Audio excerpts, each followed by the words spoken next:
Have you ever walked into a building that you once adored, only to find that unspoken change in the air, such as the rhythm of the room slowed or maybe even lost a beat?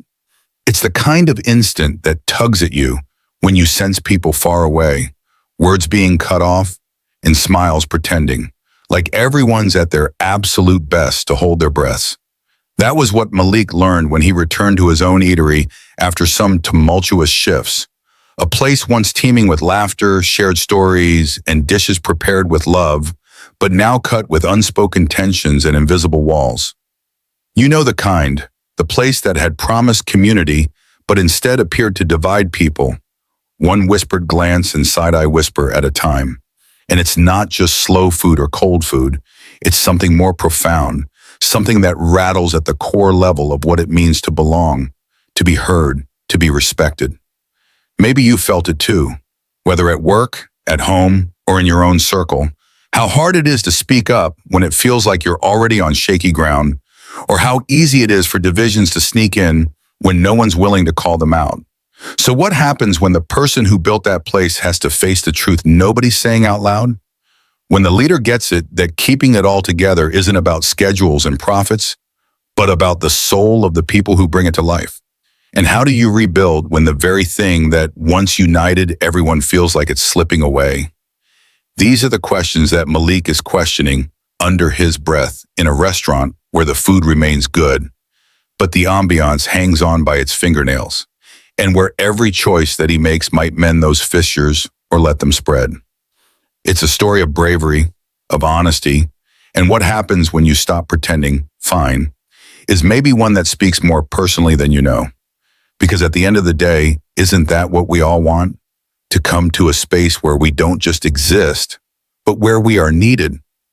Let me share with you what Malik discovered and why it might transform your own vision of your own place as well. He was not there looking for trouble. For goodness sake, he only wanted a good meal. But there in line, whatever it was that he overheard changed all that. You know what? I'm going in alone, Malik Jefferson said to himself with a quiet grin as he parked his silver Chevy Tahoe near the back entrance of the Soulfire Grill in Hendersonville, Tennessee. It was about 1:40 on a bright Thursday afternoon, not quite lunch rush, but still a steady trickle of customers coming and going. He killed the engine, pulled the brim of his black Titan's cap a bit lower, and zipped up his hoodie. Today, he didn't feel like being noticed. No parade, no team, no early call to the staff. Malik simply wanted to just blend in, walk in like anyone else, and enjoy the place the way a regular would. This restaurant, Soulfire Grill, was everything to him. It had started off as a dream when he was 29 years old, stirring up ideas in a small apartment kitchen in Jackson. He was working 2 jobs and taking food science classes at night. Fast forward to nearly 2 decades later, and Soulfire had become a regional phenomenon with locations in 5 states and expanding. But with that amount of growth, there's always the danger. The bigger the fire, the harder it is to contain the soul that lit it. He walked uncertainly to the door. Nobody paid him much attention, and that was exactly what he desired. Within, all appeared to be fine. Not excellent, not terrible, just fine. The place was tidy, the lights were warm, and the atmosphere was mellow. Some families sat in booths, and a couple of delivery guys leaned by the soda fountain. The music overhead mixed old and new, Teddy Pendergrass into Caesar, and the smell, smoked chicken and honey-glazed cornbread, comfort food in the air. In the background, a young woman smiled at someone at a counter, then glanced over at Malik briefly as he joined the line. He dropped his head and just looked. He saw a mother struggling to herd 2 toddlers while balancing a tray and a diaper bag. A teenage employee rushed over to help her find a table. That was encouraging. It was a sign that someone was paying attention. Then, just as he was getting a little more comfortable, 2 voices chimed in from behind him. "Dude," one of them said, his voice laced with sarcasm. "Since they hired that new manager, this place has been weird. Like they're trying way too hard to be inclusive or whatever." Malik did not look around, but his ears zeroed in like a satellite. The second voice cut in with a laugh. "I know, right? They're always hiring people who don't even smile at us. It's like reverse racism or something. Like the whole restaurant's just a diversity commercial." Bet the owner's some rich dude trying to go viral on TikTok. Malik slowly blinked, his hand balled slightly, fingers curled around the phone in his coat. He didn't move, didn't speak, just looked up at the digital menu board as those words hit him. They didn't recognize him, not any of them. And yet, they were talking about him, his restaurant, the very thing he'd spent years building, joking about it, making fun of it like it was this fad marketing ploy. A publicity stunt. Here he maintained his control of breath. On the outside, he was calm. But something inside Malik shifted. This was not just a matter of his pride having been wounded, and it wasn't pride either. This was something deeper. Truth. The type of truth that people use when they don't think anybody is listening. Except Malik was listening, and he was watching too. The line crept forward a little, but he hardly even noticed it. He wasn't thinking about what he was going to order anymore. Lunch was the last thing on his mind. His full attention was now on the noises behind him. And the boys didn't stop talking. If anything, they were only just getting started. I mean, it felt like normal, one of them said. Now it's like they want us to feel bad just for coming in here. Did you see that dude with the dreadlocks last time? He looked at me so nasty. His friend let out a scoff. Yeah, and the lady behind the counter today didn't even say hi to us. But then that older black couple walked in and she lit up like it was Christmas. Feels like if you're not black now, you're invisible. Malik's teeth were gritted. He didn't turn around yet, but he could see their reflections in the glass of the sneeze guard above the food line. They reminded him of high school students. One was tall and slender, and he had a hoodie that read Hendersonville Baseball. The other had shaggy hair and earbuds suspended around his neck. They weren't whispering. They weren't glancing about. They were simply relaxed, unfussy, as if this kind of conversation was simply business as usual. And then another emotion overtook me. Not just disappointment, but responsibility. Malik had invested decades of his own life into Soulfire, striving to make it a place where everyone felt at home, where the food, the music, the people who work behind the counter were a reflection of the community that engulfed them, a place for folks who didn't always feel seen elsewhere. But now these kids were telling him that the very involvement he had worked so hard to secure made them feel left out. Had he tried too hard to bring everyone along? Or was this just what happens when people are not used to sharing in the spotlight? He didn't know, not yet. But one thing was sure, if these boys were so bold to be saying it out loud, there had to be many others who were thinking the same thing. His train of thought was broken by a voice calling out from behind the counter. "Can I help? Who's next?"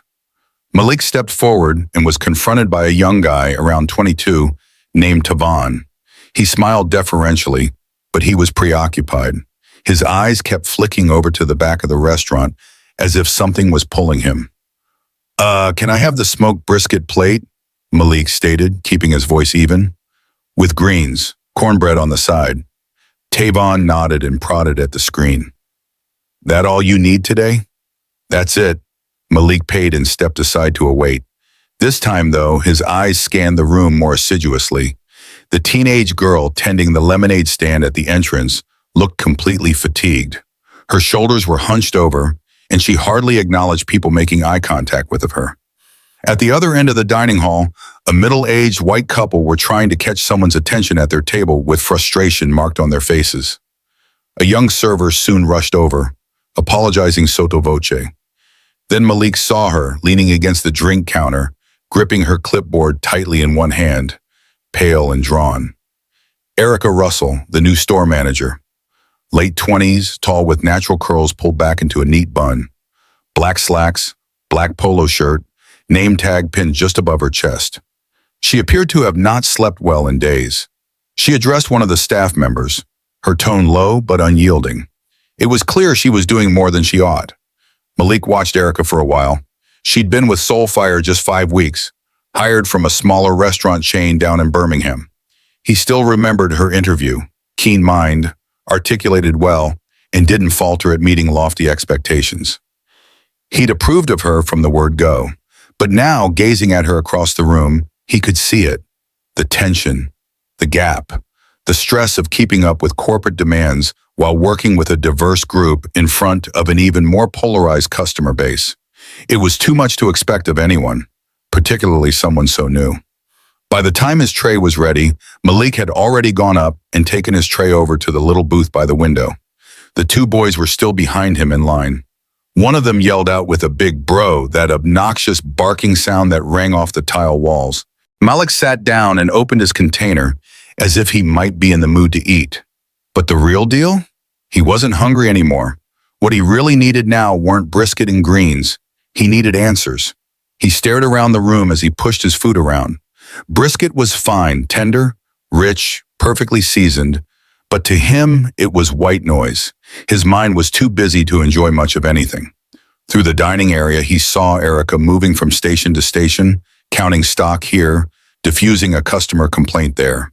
A man in a plaid shirt was pointing to his tray and shaking his head. Erica hastily apologized, made some notation on her clipboard, and moved back toward the kitchen. She seemed to be running the whole plant on sheer determination. And by what Malik could see, that determination was starting to wear thin. He kept scanning the room. In the back, there was a black couple in their 50s standing patiently.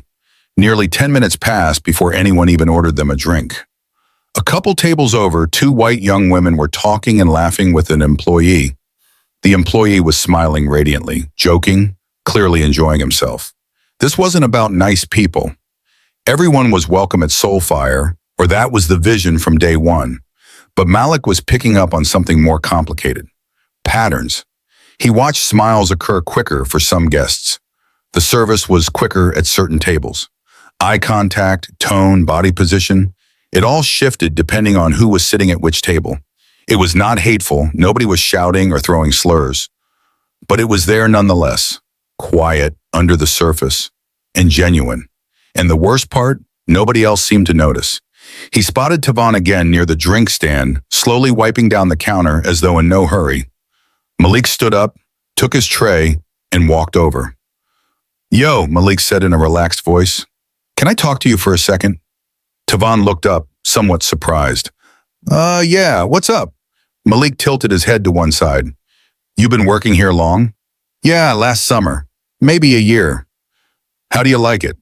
Tavon hesitated and shrugged a little. "It's straight." Malik hesitated a beat. "I'm asking because I own some businesses myself, not restaurants, but still customer service. Just passing through today, checking the atmosphere."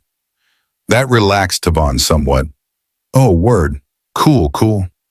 Malik leaned against the counter. "Appears like y'all operating a little tight today." Tavon nodded quickly. "Yeah, like really bad. 2 people left last week. One girl said she wasn't wanting to work with the attitudes anymore.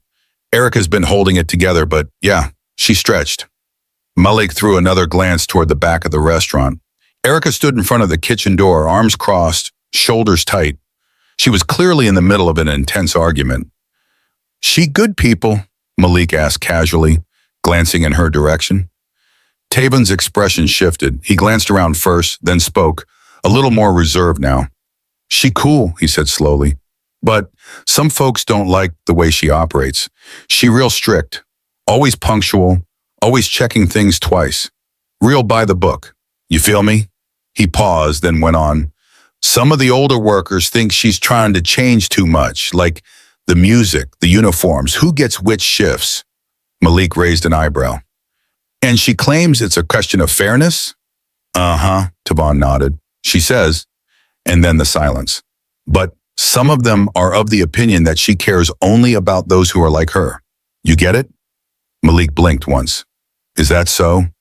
"Don't know, man," Tavon answered, clearly not wishing to take sides.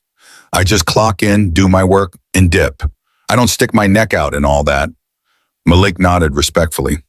"Fair enough." He returned to his booth. His mind was whirling. He didn't take it personally against Tavon. The kid was only trying to get through his shift like the rest of us. But that one sentence stuck with Malik. She only cares about the ones that look like her. That was a phrase Malik was all too used to. He'd heard it regarding himself at that time, when he opened the very first Soulfire Grill in Memphis and staffed it with employees from his neighborhood. People gossiped. Vendors gave him a raised eyebrow. Some clients made underhanded comments. as if hiring a risk involved favoritism. It took him years to demonstrate fairness and familiarity weren't one and the same. And here he was now, watching the same thing go around in Erica's head. Whether it did or didn't wasn't even a factor anymore. Perception had already started writing the book. But Malik did not desire to read the book once it had been written. He wanted to rewrite it before it circulated so far. He sat for another few minutes, sipping his lemonade, his eyes scanning the dining room. Erica wasn't there. The two boys had finally received their food and were snacking away on burgers by the window, laughing, their mouths still going a mile a minute like they didn't care at all. Malik's foot started tapping under the table. He couldn't just sit there anymore. He rose up and walked slowly down the corridor to the kitchen and office of the manager. He wasn't going to burst in, no way, but he needed to see more, to get a better idea, a clearer picture. Halfway along the corridor, he noticed a side door slightly open. Voices drifted through. Erica's voice, tough but husky. "I've said it 3 times already. If the food isn't hot, don't send it out. They're going to complain. I get complained to, and I'm not covering for anybody anymore." Another man chimed in, an older white guy, late 40s, Malik guessed without looking at him. His voice was worn out. "It's not the food, Erica. It's the way you're talking to people. The tone. You talk to us like children." "I'm trying not to get us written up by corporate again," she sighed wearily. "You think I enjoy going through every tray, taking orders, working 3 shifts a day?" Her voice caught a little, like she was clinging by her fingernails. "Nobody has any respect for the bomb unless I'm dying." There was a pause. "Maybe that's the problem," said the man. "You care too much." Malik stepped back silently before either of them noticed him. He went around and made his way back toward the front of the restaurant and sat down on an empty stool at the side of the register. A quiet place removed from the commotion of the dining area. His head was spinning now. Malik had brought Erica on because she was smart, serious, and possessed a genuine flair for organization. But now, watching everything that was happening around him, he couldn't help wondering, had he tossed her into the deep end without a life jacket? She was juggling a lot, a diverse workforce with different values and backgrounds, a shifting clientele and pressure from corporate. On top of which, she was waging invisible wars, ones she couldn't articulate out loud, much less mend in one night. Now some of the staff were defying her. Some clients were complaining. That bunch of teenagers she'd thrown out. They'd already made her situation a joke. And Malik? Sitting there, faceless, as his own values stretched and distorted into something other. Something he didn't know. He pulled out his phone and opened the notes application and started to write. Restaurant check. Hendersonville strengths. Food quality is still excellent. Clean. Some staff responsive. Problems? Energy low. Staff divided. Service inconsistent. Erica. Burned out. May require backup or maybe reassignment. He paused, fingers floating, then added in addition, customers. Some of them make them feel invisible. Others gripe that it's too woke. That middle space we used to live in, it's disappearing.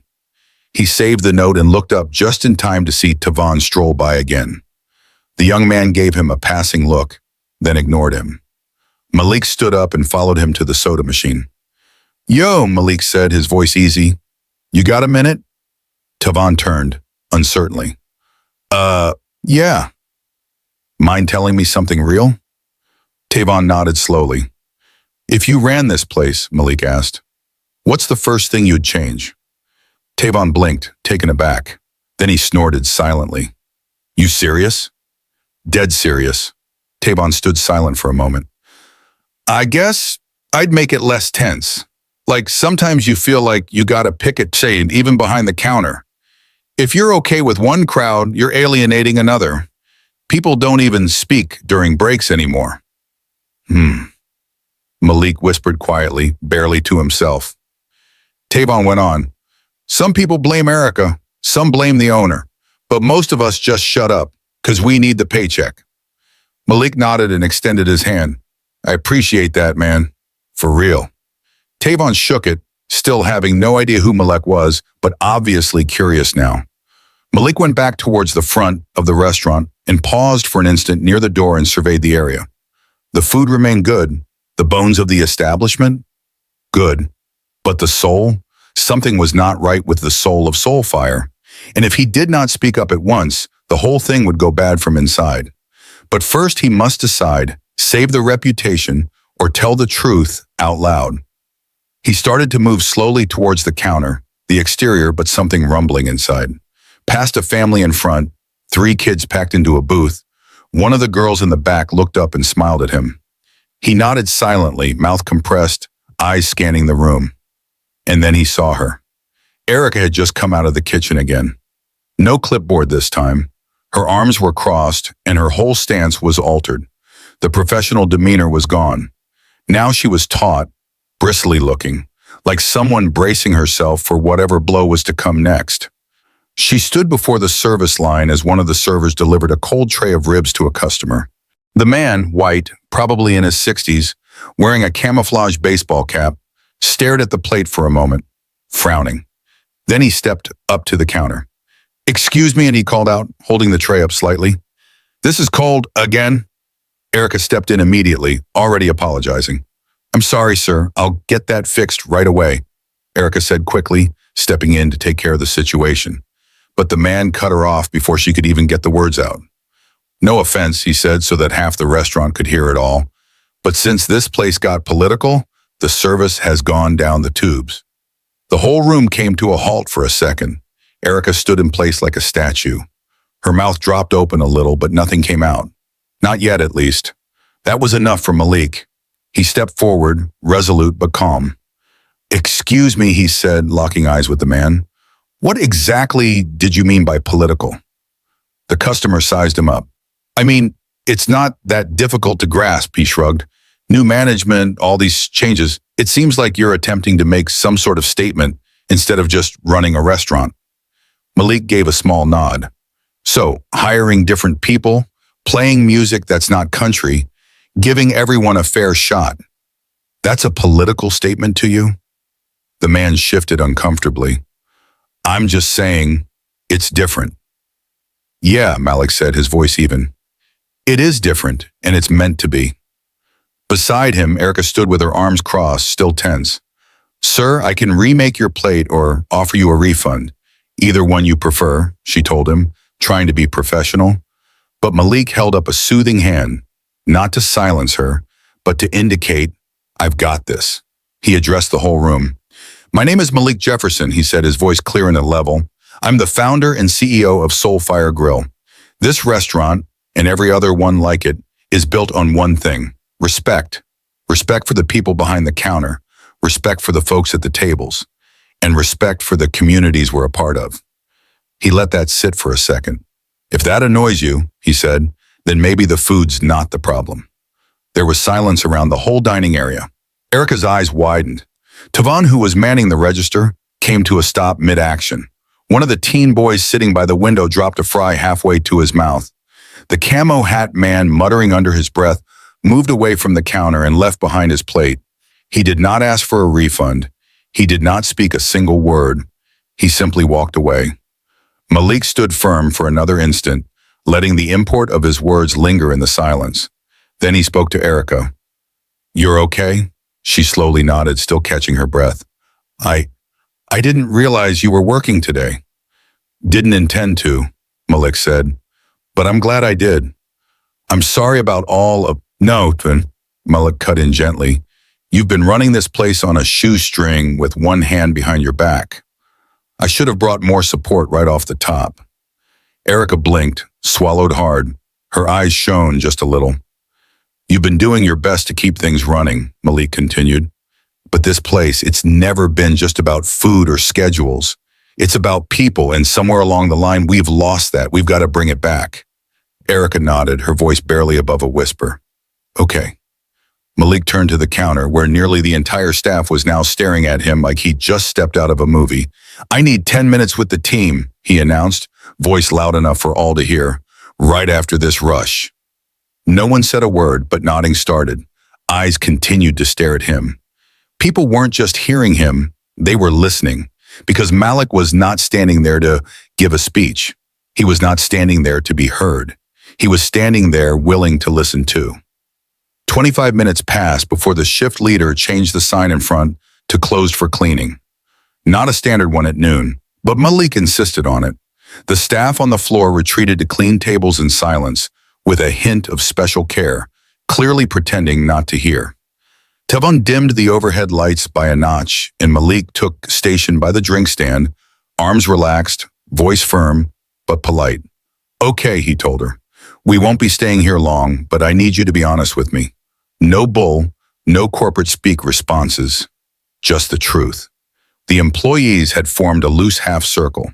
Erica, Tavon, Rosa, a young Latina line cook, Trish, an older white cashier, and two others. One was a tall man who tended to keep to himself. The other, a teenage girl who looked like she'd just graduated high school. "First off," Malik started, "what went down earlier, that's on me, not Erica, not any of you." He swept the room with his eyes, making eye contact as he spoke. If people are having tension or polarization or sensing that this town just isn't the same as it used to be, that starts at the top, and I am the top. He paused, allowing that to register. I made Soulfire to be about something greater than food. It's about soul, about connection, about story, about community. But what I saw today, that didn't feel like that. It felt like eggshells on their feet, smiling in this table, avoiding that one. That ain't soul, that's survival. Rosa spoke up first, clearing her throat. "Honestly, I felt it for a while," she said. "Like, we're split into camps. Erica's trying to hold things down, but some people just don't listen to her, and some only listen to her." Trish added in, her voice quiet but sincere. "Folks say she plays favorites." Malik looked over at Erica. Her face stayed neutral, but for just a moment her jaw tensed. "Really, that's true?" he asked quietly. Erica released a breath. "I think some folks get threatened when they're not boss anymore. And yes, I've called out individuals who aren't doing their jobs. But it's not about race, it's about performance." Malik nodded. "And were you able to say that in so many words before today?" She shook her head.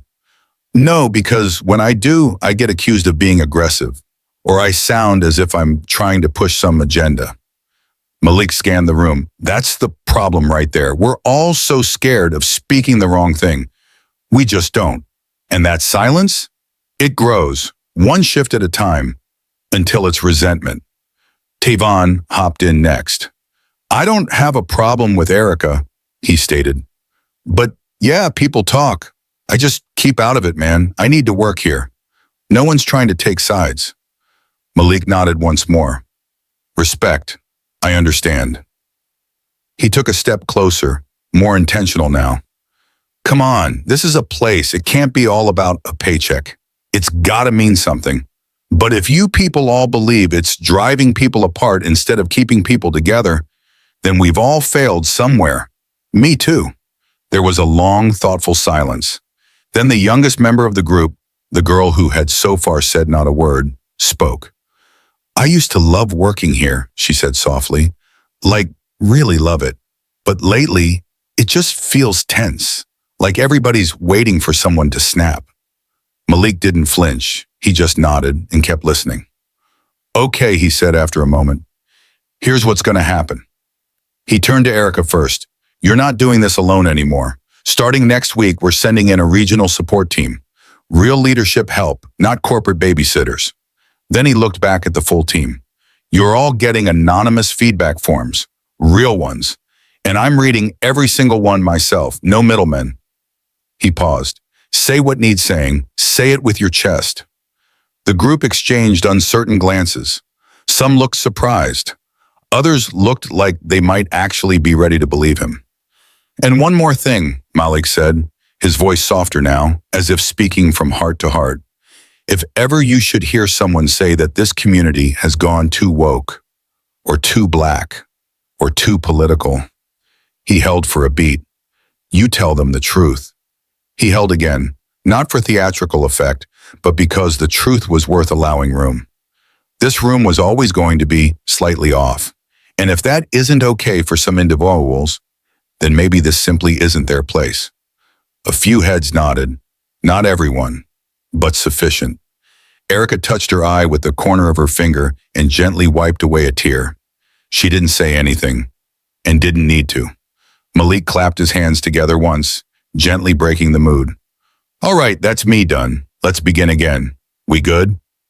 There were a few yeahs, some firmer than others. Tavon respectfully nodded and then left to replenish napkins. But Malik wasn't done. Not yet. There was still one conversation he had to have. He emerged just as the late afternoon sun started to shift into evening. He folded back his cap brim, leaned against the side of the building, and took a breath. He'd been in this restaurant only 2 hours, but it had felt like he'd seen everything. The good, the try, the pride, the care in the food, the bad, the tension, the hesitation, the quiet ways people dodged saying what needed to be said, and the ugly, the manner a dream could be ridiculed as a marketing stunt, simply because some people no longer wished to be the center of it. He pushed his hand into his pocket, got his phone. No missed calls, no new messages. The world had stayed quiet, whilst the truth had been loud. Behind him, the door opened. Erica came out, arms folded, but not in protection this time. Instead, like someone bracing herself for an actual conversation. I figured you'd already dipped, she said. I thought about it, Malik said, but there was something I had to do first. She cocked an eyebrow at him. You know what I miss? He asked. She gave him another one.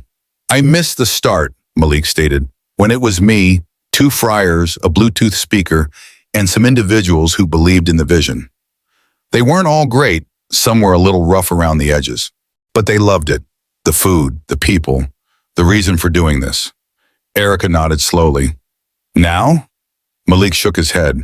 Now I go into one of my own businesses and have 2 children in the back of me call it a diversity hire parade. Like we're running some kind of gimmick instead of building something real. Her face set. I wish I'd heard that. I'm glad you didn't, Malik said. Would have contributed to your long day. She smiled halfway. Then it vanished just as quickly. Malik, am I the problem? She asked quietly. I've been working so hard, but there are days it's like I'm pushing a cart up a hill and the wheels don't even turn. Malik faced her and stood chest to chest. No, he said. You're not the problem, he concluded. But, he went on quietly, you've got a pile of problems that weren't built by you. And that ain't right. That's leadership. He let the words hang. But leadership unsupported? He smiled weakly, a wearied tone. That's just punishment. Erica looked down at her feet. You need assistance, Malik said. You need support. You need to catch your breath. And most of all, you need to have a team that is eager to work together, not a crew marking time and looking at each other. She nodded, slow, steady. Thanks. They stood there for an instant in silence, just hearing the sounds of the street in the background. Finally, Erica asked, So, what now? Malik looked out down the street, literal and metaphorical. We rebuild, he said to her, the correct way. He paused again, this time not for dramatics, but for honesty. We quit pretending everything's fine just because we haven't gone viral for all the wrong reasons. We listen more. We correct faster. We treat our values like non-negotiables, because they are.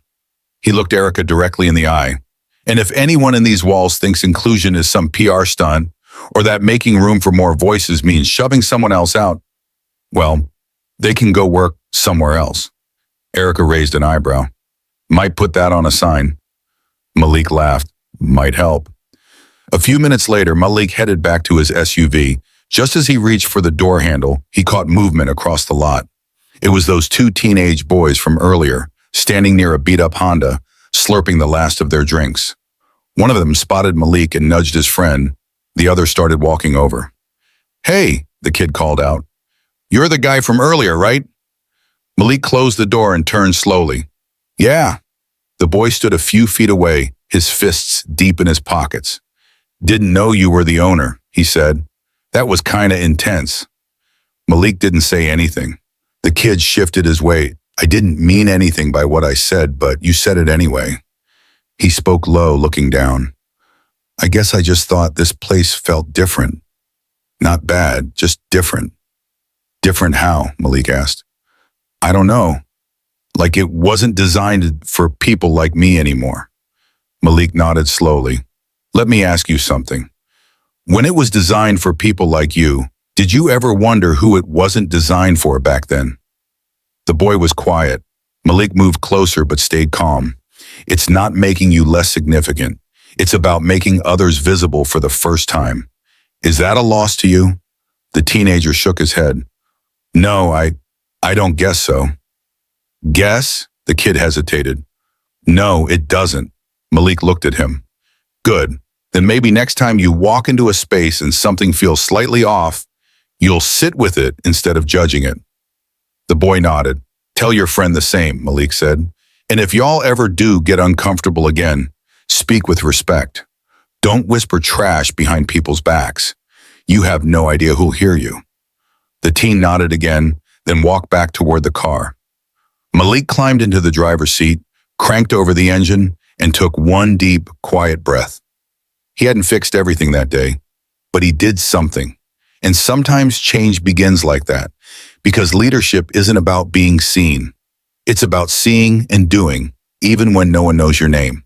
So if you're the owner of something, a business, a team, a family, ask yourself, are you creating a place where people feel like they count, or just some place they happen to wind up and make it through?